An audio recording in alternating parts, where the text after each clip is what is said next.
Looking Forward Our Way podcast addresses today's critical issues affecting adults in Ohio. We focus on issues that affect our money and our neighborhoods. Our expert guests are here to provide the information and resources needed to address those challenges. We are looking forward our way. Hi, this is Brett. Now, we've often stated that the pandemic may not have brought on an issue, but it certainly provided more in-depth focus on the needs of our community. And hunger was at the top of that list. Today, we're going to explore the incredible services and programs of the Mid-Ohio Food Collective. Since 1980, this organization has supported millions of Ohioans in need of nourishing meals and supportive services. Our expert guest is Charity Eilerman, manager of senior hunger programs at the Mid-Ohio Food Collective. Charity, welcome to the show. Well, thanks for having me. Glad to be here. Charity, it is so nice to meet you. We've met in passing in previous lifetimes, but we also want to give out a huge shout out to your president CEO, Matt Habesh, who is celebrated 40 years as directing what had been the Mid-Ohio Food Bank and now the Mid-Ohio Food Collective. And just to congratulate him on all the wonderful work he's done. So, Matt, thanks for everything you have accomplished in our community. Now, before we get into the mission of the collective, which is to end hunger, one nourishing meal at a time, co-creating communities where everyone thrives, which I just love that mission. But this mission is enormous. It's grown by leaps and bounds over the years that Matt has been in charge. We're going to dive into all of those services of the collective. But before we focus on the issue of senior housing, we want to also hear more about you. What's your background and how you became part of the collective team? Okay, great. Well, thank you again for having me. My background is very much in social services. I've been doing that for most of my career. And Matt and I both got our start in settlement houses. So I know he began his journey at St. Stephen's, and I began mine over at Godman Guild. So we have that sort of commonality there. But I've kind of always had this interest in working with seniors, but also have a passion about nutrition. My work with seniors, I've done a lot, quite a range of things. So I taught some basic computer classes. I worked coordinating volunteers for hospice and other senior serving programs. And then my most recent position before landing at Mid-Ohio Food Collective, I was doing some case management for older adults. So I was visiting my clients in their homes and helping them with a variety of tasks and getting them connected to community resources. So I learned a ton about the resources available here in Franklin County during that time. And then, I was really drawn to Mid-Ohio Food Collective because of its very holistic approach to addressing hunger. Hunger doesn't happen in a bubble. There are so many things that impact someone being food insecure. And I was also drawn to their focus on fresh foods because I think that's so important, and people are really seeing the need for that, depending on their various, dietary restrictions and things like that. So, I loved that, what had been known as Mid-Ohio Food Bank had sort of transformed right about the time the pandemic was hitting, and they rebranded and, it's no longer just Mid-Ohio Food Bank. It's also the farm and the pharmacy and the kitchen and the Mid-Ohio markets. So that holistic approach really drew me into this current role, and I've been able to continue working with a population that I'm very passionate about. It's a little bit behind the scenes, but I'm able to really keep helping people meet their basic needs using what I consider my love language, which is feeding people. You brought up a really good point, too, that I think our current culture has lost track of what a settlement house is. Mm-hmm. Now, I learned because my degrees are in sociology and goes back to the Hull House in Chicago. Jane Hull created the settlement houses at the time of the turn of the century into the 1900s to take care of immigrant communities. Yeah. That it's not whether they had housing and food, it's, at that point in time, they didn't have services in the community that we have now. And Central Ohio is blessed with everything that we have. The biggest problem is making sure people know that the service is there, which, just as an aside too, for our audience and to let Charity know too, that we always put together a list of resources. So all the stuff that we talk about in our podcast today, or other things that you may know about or that I may know about, we'll put it together and we'll have that list of resources on our podcast website page. So listeners, there's going to be a lot that we're going to go over today, and we'll make sure that you are able to find it easily. Great. Yeah, I'm going to bet this next set of stats, the listener's not going to realize the extent of your services. I mean, the agency reaches 20 of the of Ohio's 88 counties. That's 500,000 Ohioans. As far west as Marysville and London, all the way to the Ohio River, on the east and south to Chillicothe. Mid-Ohio Food Collective distributed over 84 million pounds of food and groceries in 2024, or approximately 194,000 meals per day.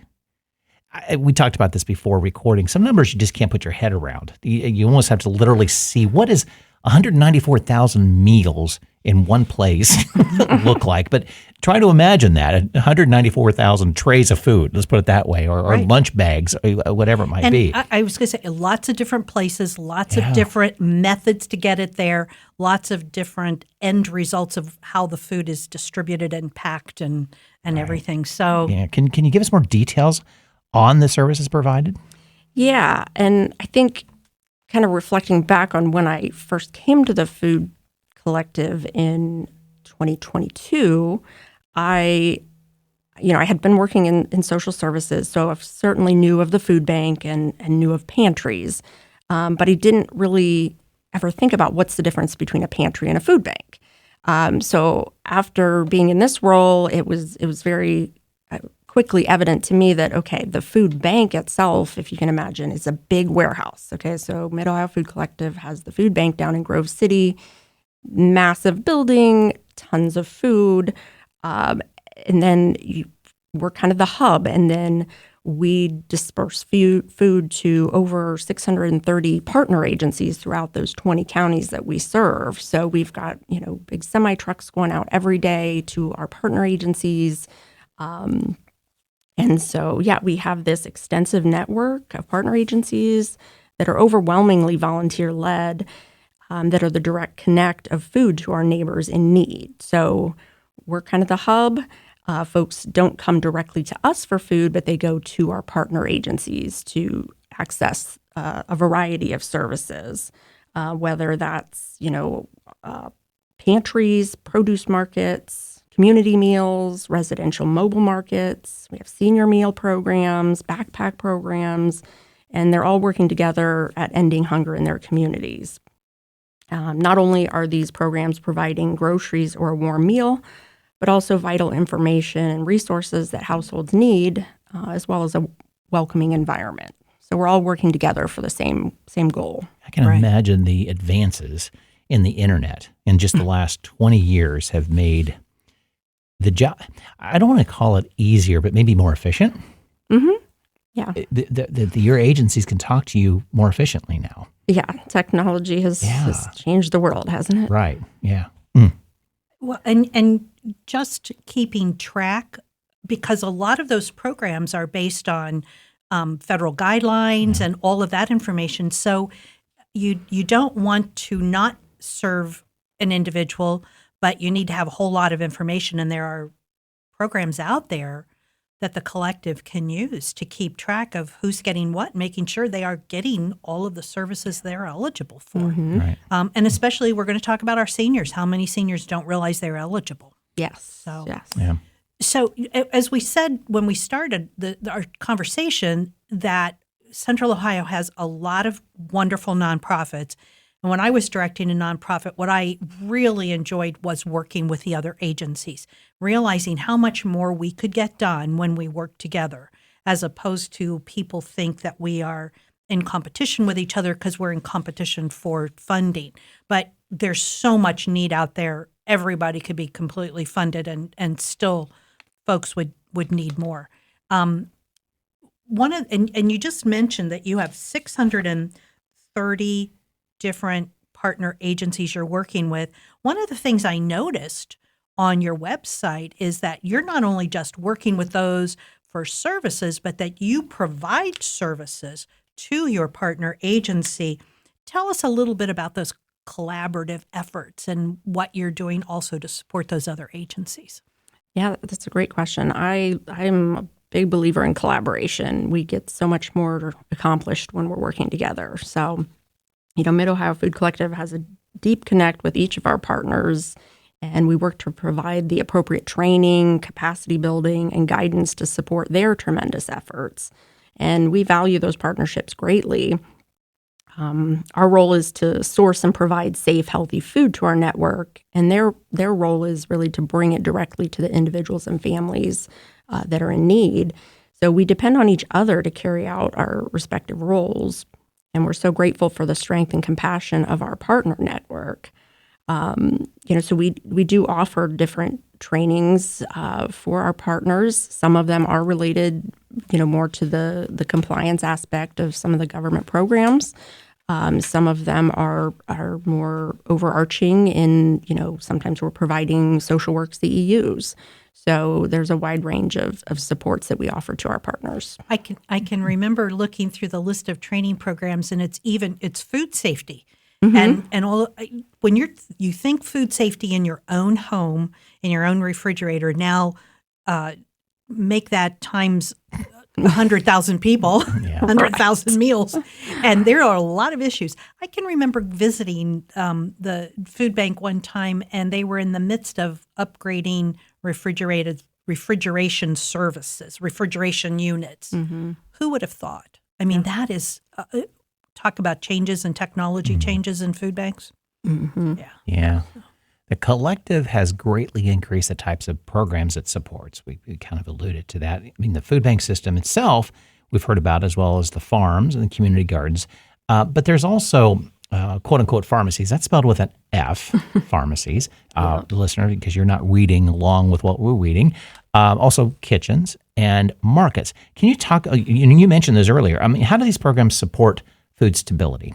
Okay. Yeah. So our pharmacy program with an F, kind of a fun play on words there, works to connect fresh food options to patients through health clinics who otherwise could not afford it. And this is done through a direct referral coming from the medical practitioner to the patient. And in that, it guides them to where they can access weekly, no-cost produce to help them. And then we have our Mid-Ohio Kitchen, which is providing freshly prepared, healthy meals to programs that normally could not afford the cost. So that could be a summer meal program, after-school programs. Those are just some of the places where our kitchen is providing healthier options. And then we have our Mid-Ohio markets, and those are large-scale pantries, and those are operational at least a few times a week. And the idea is to provide a grocery shopping experience. At least half of the food there is fresh, and people can access the food regularly, weekly, with a variety of service hours offered. And then we also provide wraparound services at each of those sites to provide resources and information as needed for customers.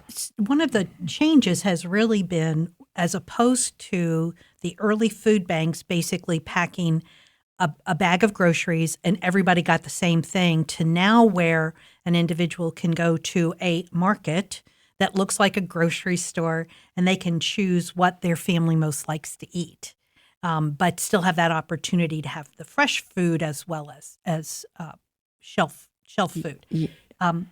There's another program, and I don't know whether this is part of that markets program or not, and I think it still exists.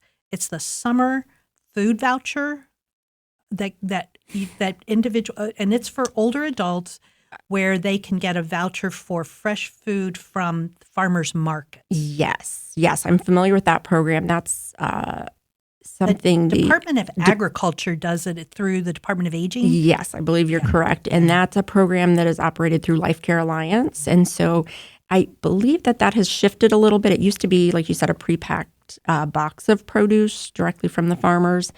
And then during the pandemic, or actually before that, it was the voucher program. Right. Then for the pandemic, they shifted it over to the boxes. And now I think there might be a choice between the two. Okay. I used to do it in Delaware County. I would go and sign people up at the farmers markets. And at one point in time, they had $100 of vouchers per person, which was a significant amount of fresh produce they could get at a farmer's market over the summer. Yes. And it included plants early in the summer. So if you wanted to grow your own tomatoes, you could get a tomato plant that you could take home and do. So, listeners, if you've got an older adult, there are programs out there to not only help them with food stability, but to also make it a fun experience. Right. So. Yeah. Yeah, I definitely remember talking to many of my clients over the years doing case management who really missed that growing up on a farm kind of experience and that gardening and getting their hands in the dirt. Right, so, right. Yeah, I think you're right. That's a great way to address it. This is all leading up to a program that is a federally funded, locally directed program called SNAP, which people may remember as food stamps. And I found it interesting that not only does the collective work with SNAP recipients, but they're also helping people get into the SNAP program to the tune of like 5,000 people a year. I mean, that's a lot of paperwork to be helping. How did that happen? And tell us a little bit about what the collective is doing in that area. Yeah, so I'm not sure how that exactly started. That was before my time at the collective, but I know that SNAP greatly impacts individuals and families in providing additional food resources. In a time where grocery prices are higher and wages aren't increasing at the same rate, people are really struggling to afford higher rents, medical costs, grocery bills. And so SNAP can really provide that extra amount that can buffer individuals and families from having to choose between paying for a prescription or eating that day. And so the collective now has a benefits and outreach team that is able, they're out there helping our customers get connected to this resource. So that is wonderful. That takes a lot of training to work through those programs and to get people not more than just filling out the paperwork, but to actually make sure it's going to be a successful process. Yes, so agreed. Yeah. The collective announced the creation of a human services hub in the Eastland area. It's a 67,000 square foot building. It's going to hold your programs, but also other nonprofit services. It's a health center and be supported by other programs such as public transportation. Can you give us an update on the hub? Yeah. The hub that you're referring to is now being called the Eastland Prosperity Center, and it's under renovations as we speak. What was it before? It was an old Kroger building. Okay. Yeah. So at least anybody that's in that area kind of knows, that's what that was. Yes. Okay. Yeah. It's near Refugee Road. Yes. Is that correct? Great. Mm-hmm. Yeah, and so Mid-Ohio Food Collective is leading the charge in this initiative, and it is, again, a collaboration with service partners in the area who really understand the needs of that community. And, there's been a lot of collaboration in this development and design, and we're very excited to begin the next phase. The concept's really to have a Mid-Ohio market model operational in the facility every weekday. And then the facility will also include a number of supportive services such as medical screenings, SNAP enrollment, and case management. And it's essentially going to be a one-stop service space for everyone who enters. Nice. Yeah, I could see, multiple needs for that, but it's also nice to see a building, and I don't know the building intimately, but it's good to see buildings being reused for a purpose that's like it's right on a bus line, I'm sure, or near, and it's there. Just have to remodel it inside to take advantage, rather than building it from the ground up. Exactly. That's super. Are there specific communities that are going to be the focus of this hub, or is it open to anybody? I believe it'll be open to anybody, but we definitely recognized that area of town was underserved. Oh, right. So we're going to shift this a little bit to talking about older citizens. and how we can meet their needs, keep them active, and ensure that they're not scammed, abused, and ignored. Needless to say, I think we've hit all of those topics in different podcasts. Yeah. But senior hunger, that hit me. That just like hit my heart when I heard that term. It is a critical topic. It was during the pandemic. I don't know that we focused on it as much. I think issues of children and young families had always been sort of the headline in the newspaper. And suddenly during the pandemic, we realized that seniors not only couldn't pay for food, but they couldn't even get the food to their house then with the pandemic on top of it. The collective provides for a program called the Commodity Supplemental Food Program, CSFP, and it provides a box of shelf-stable goods once per month. Give us a little details, and what exactly do you mean by shelf-stable? Yeah. I'm assuming peanut butter. It almost always has peanut butter. That was a great guess, Carol. Yes. Yes, we all have that. Yes. So Commodity Supplemental Food Program, or CSFP, can be a bit of a mouthful at times. And so a lot of people know this as the senior commodity box. So some of you may have heard of it referred to as that. And great question. What is this shelf-stable box of food? It is generally going to be canned. There's going to be some canned meats, canned fruits and vegetables. There's usually a jug of juice, a couple of boxes of cereal, and some shelf-stable milk. There's going to be usually pasta or rice, and then the peanut butter, and usually raisins come in it. And then there's also a block of cheese. So I kind of like to think of this as a monthly subscription because it's a monthly program, and once somebody signs up and is approved for the program, they're enrolled for a year, and then they have to renew. It's for seniors who are 60 and older, and I think it's important to note that the income guidelines for this program just recently increased significantly. From one year to the next, we'd see the income guidelines go up, $20 a year for a single senior. But this year it went up almost $300 per month. So while historically it's been 130% of the poverty level to qualify, it's now up to 150%. So that's going to really open up this program to a lot of seniors who maybe didn't qualify before, but can access the program now.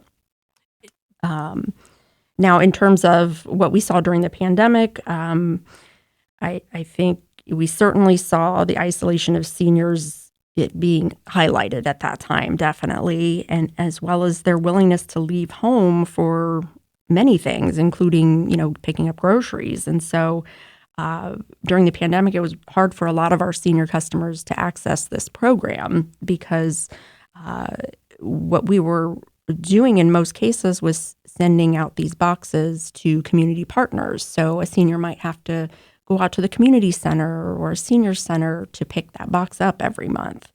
And so even without the pandemic, we, certainly see seniors with mobility challenges. I think that's one of the biggest barriers for this population. It could be their own physical mobility, but it could also be transportation. And so in an effort to serve more homebound seniors in 2021, we started a home delivery program for CSFP using Amazon Flex to get more of these commodity boxes distributed. And then last fall, we were able to expand that program in Franklin County, where we had originally been sending out about 400 to 450 boxes each month. We are now sending over 1,200 boxes a month to seniors directly to their homes. So they don't have, we're kind of taking that middleman out of the scenario there, and it comes right to their door. It's perfect. Shelf-stable goods being on a truck to be delivered is no different than sitting on a shelf at a grocery store. Right. So they can get this box on top of the opportunity to get fresh fruits and vegetables And a pantry. in the pantry. Yes. Okay. Yes. Okay. And then in addition to CSFP, another really impactful way that we're reaching seniors is by identifying large concentrations of need and bringing services to them. We do these senior mobile markets that serve low-income senior housing communities. So you can kind of imagine it as a pop-up farmer's market in a community room of a low-income senior housing building. And it's a really convenient way for seniors to access food without the need for transportation. And then it's, we're bringing fresh produce to these communities. And then when we do have, sometimes we have eggs and dairy products available, and we will bring those, when we have those as well. And that's called? Senior Mobile Market. That's wonderful. Yeah. Mm-hmm. Yeah, it's really well received by the customers. They love it. Nice. How many folks do you think are being served in that? That's a good question. Off the top of my head, oh gosh, just within Franklin County, I would say we probably have 10 to 15 different communities that we serve with that. And they all range, they might have 25 customers up to, 80. And how often is that? Monthly. Monthly. Yeah. Yep. Nice. And they all know, once a month our community room is transformed and we can shop. So Nice. Yeah. Well, seniors can be eligible for various programs, as you mentioned, SNAP, and then the Senior Commodity Box, CSFP. But there are some, I'm sure, complex limitations, parameters, and rules that got to be followed. Follow the money, and the money follows that sort of thing. Can you discuss how the various programs can actually work against each other, such as when incomes fluctuate? I'm sure that's how you guys have a handle on it, but I'm sure it's got to be complex too. Yeah. Well, I'm glad you asked this question because I think this is it can be complicated, I think, in the various eligibility requirements for all the different programs, but I think it's a common misconception that a senior can't access all of those. You just brought up that, great example. So that many, you can do this, but you can also do this and this. Right. Yeah. Well, so many times people lose one program because they get another program. Mm-hmm. There's a bump up here, and then it affects something else, and that I think folks will assume the worst. Right. As opposed to asking the question, can I? Yes. And people need to keep asking those questions. Yes. Yeah, we get that question a lot with CSFP. A lot of folks just assume that since they receive Meals on Wheels that they can't get CSFP or vice versa. Okay. And we're quick to tell them, no, you can access both of those. And you can also access SNAP.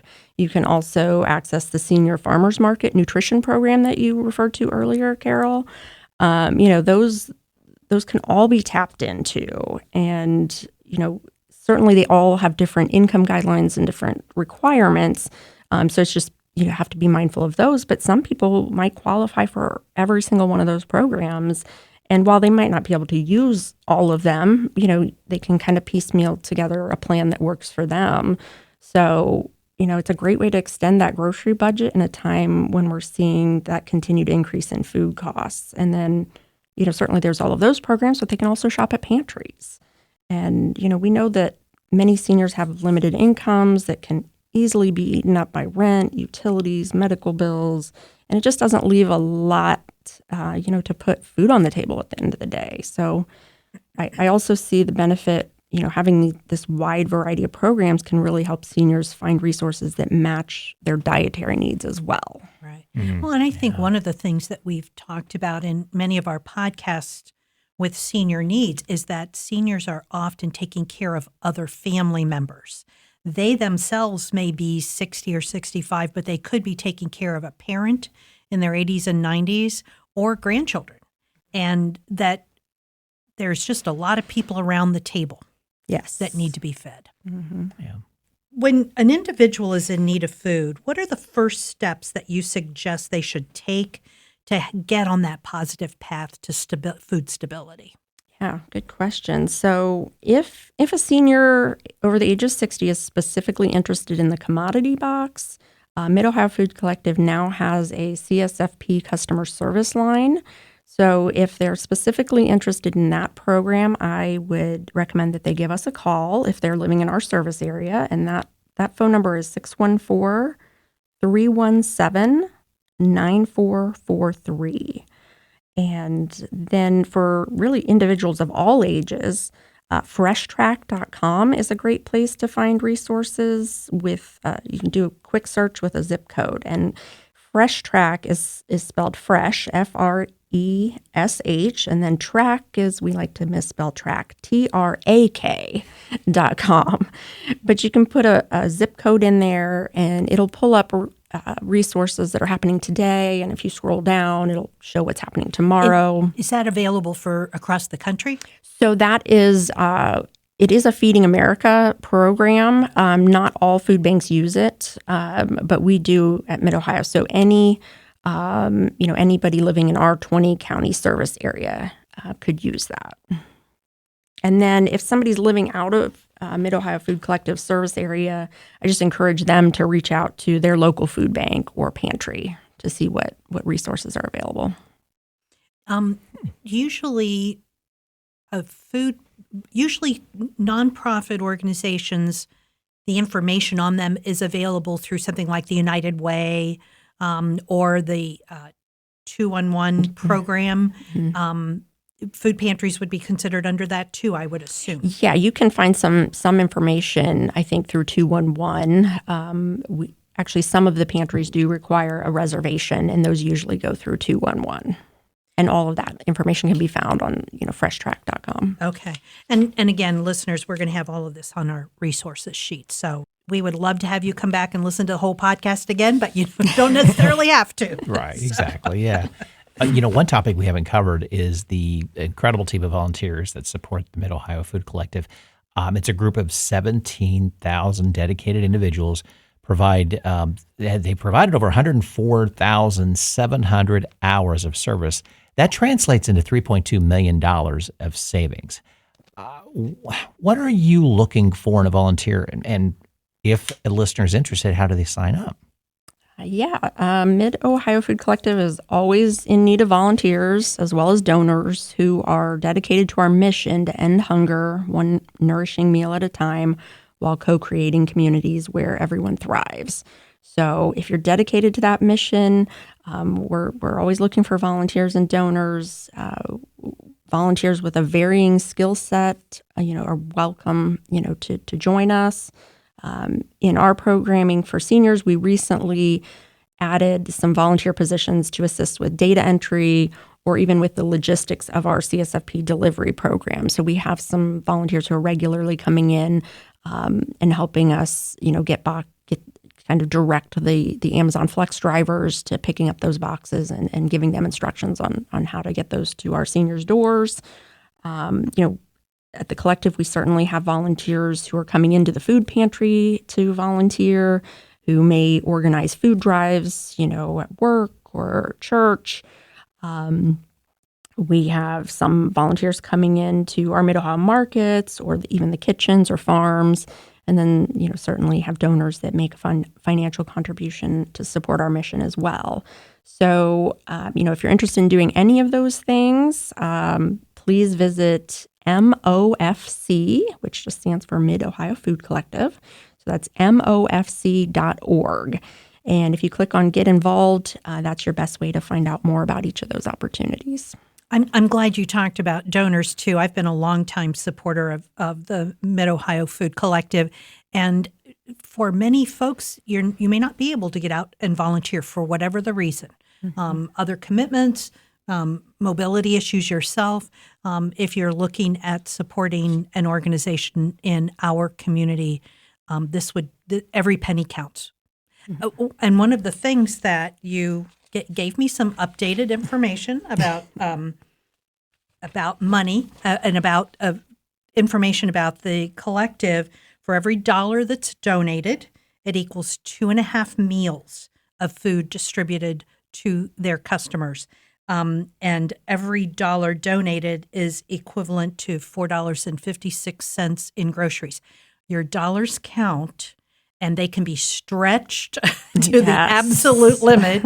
Matt has that down pat. So yeah, listeners, this is a great organization, and I'm so glad that you came to join us today, Charity. It's been wonderful to meet you and to hear more about the programs. And we always give our guest experts an opportunity to provide us with some last words of wisdom. Oh, well, Carol, how much time do we have? As much as you need. No, I think that we just have so many opportunities for creative solutions to addressing not only senior hunger, but also social isolation, which is, plaguing our seniors, I think, now. And, that can be addressed in so many different ways. Thinking about food specifically, it can be, through sharing a meal, with a neighbor. It could be getting involved in a community gardening, like you said, just, growing some of your own food. And I think, gardening is very much a lost art at this point. And I think I mentioned earlier, I had clients that absolutely loved reflecting and reminiscing about their time growing up on the farm and all of the different knowledge they had about that. So I think even if a senior isn't able to physically contribute and, get down and get their hands in the dirt, they definitely have experience and wisdom that needs to be shared with younger generations. We're losing some of these skills and some of this knowledge that used to just be part of daily life. Right. So I think gardening is a great way.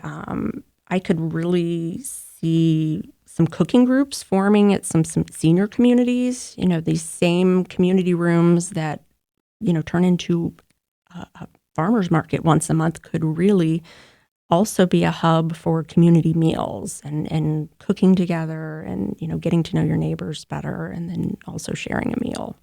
In the work I do, I really see a lot of discussions about reshaping what healthy aging looks like. And I encourage anyone who's interested in making a difference to engage in any of these activities. Contact your local senior center. Find out if there's a village in your area. This is a growing movement in the Columbus area, and villages are designed to help seniors age in place by taking a neighbors helping neighbors approach. And it's not a new concept. Decades ago, everybody knew their neighbors. Now we don't. And so I think it's a way to sort of get back to basics when it comes to socializing and knowing who your neighbors are. I see house sharing. That's another option that is becoming a little more looked at. And that addresses multiple problems. I mean, we have so many seniors who, have been in their homes for decades. And, while they maybe had a full house at one time, they might be the only person living there now. And they have all this space that they don't really need, but they could use the help around the house. They could, benefit from sharing a meal with a roommate. So, I think the Golden Girls were really onto something.